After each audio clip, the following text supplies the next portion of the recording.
नमस्कार, मैं हूं आपके साथ प्रदीप आजाद। ये तस्वीरें क्या कहती हैं?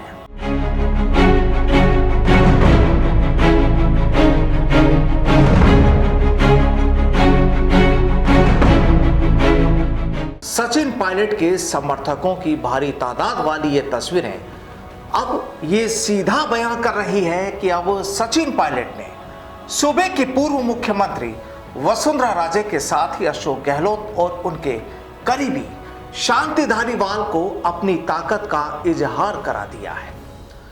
अब यूं तो राजस्थान की सियासत में पिछले 25 सितंबर से ही आग लगी हुई थी। सरकार में बदलाव की बातें भी खूब हुई, मामला कांग्रेस हाईकमान तक भी पहुंचा, लेकिन हुआ कुछ नहीं।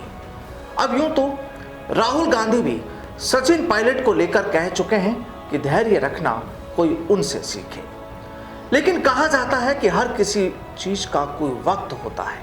बहरहाल अब इन तस्वीरों से तैयार हो रही राजस्थान की इस पूरी सियासी कहानी को भी समझना चाहिए। दरअसल आज सूबे के पूर्व डिप्टी सीएम सचिन पायलट का हाड़ौती दौरा रहा। जयपुर से ट्रेन के जरिए पहले कोटा पहुंचे और उसके बाद सड़क मार्ग से झालरापाटन और झालावाड़। अब राजस्थान में जब जब झालावाड़ की बात की जाती है और सियासी चर्चाएं होती हैं तो फिर नाम पूर्व मुखिया वसुंधरा राजे का भी आना लाजमी है, क्योंकि ये इलाका तो उनका ही गढ़ माना जाता है। अब जब एक दिन पहले वसुंधरा राजे ने बीकानेर में अपनी सियासी ताकत और जोश दिखाया तो फिर पायलट भी उनके गढ़ पहुंच गए। अब इस भीड़ को देख अंदाजा लगाया जा सकता है कि पायलट के हाड़ौती दौरे को देखते हुए उनके चाहने वालों में किस तरह का जोश बरपा रहा। संबल प्रदान करें और मैं अपनी तरफ से उनको बहुत बहुत श्रद्धांजलि देता हूँ।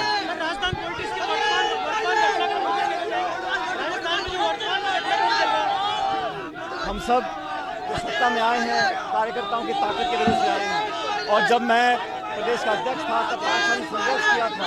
आज हाड़ौती में इस क्षेत्र में किसानों और गरीबों के लिए संघर्ष हम लोगों ने किया।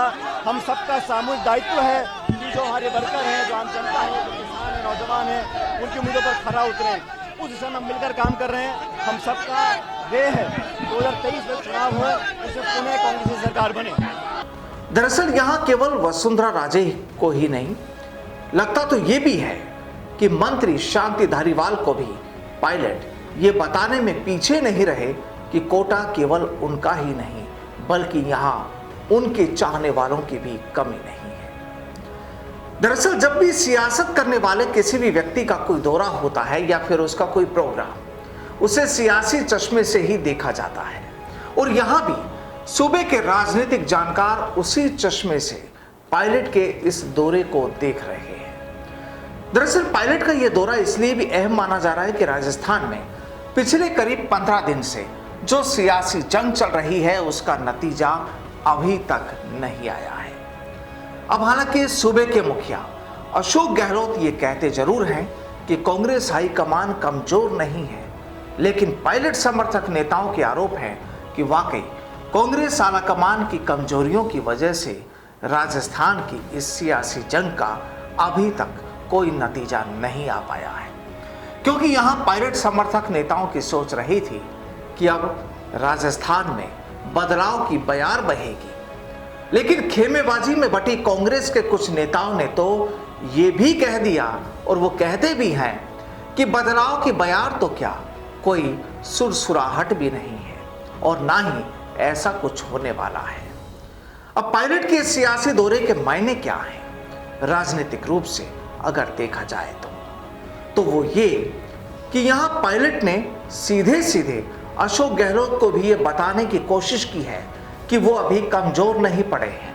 वहीं धारीवाल को भी बताने की कोशिश की गई है कि उनके इलाके में पायलट की आवाज भी कोई कम नहीं, और साथ ही पूर्व सीएम वसुंधरा राजे को भी ये बताने की कोशिश की गई है कि वक्त बदलता है, पुराना दौर चला गया, अब जमाना नया है, और लोगों की ये भीड़ उसकी गवाह है।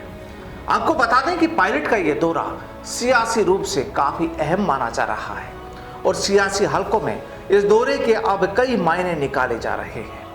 तो कुल मिलाकर कहानी ये कि अब राजस्थान की सियासत चुनावी मोड़ पर आ चुकी है। एक तरफ सूबे के मुखिया अशोक गहलोत के दौरे, तो वहीं पूर्व सीएम वसुंधरा राजे का अचानक एक्टिव होना, भाजपा अध्यक्ष सतीश पूनिया के अपने दौरे, तो वहीं सचिन पायलट ने भी अब अपना सियासी विमान उड़ाना शुरू कर दिया है। और अब पायलट के इस सियासी विमान पर सबकी नजरें लगी हुई है कि आखिर अब इनकी आखिरी मंजिल क्या होती है। नमस्कार।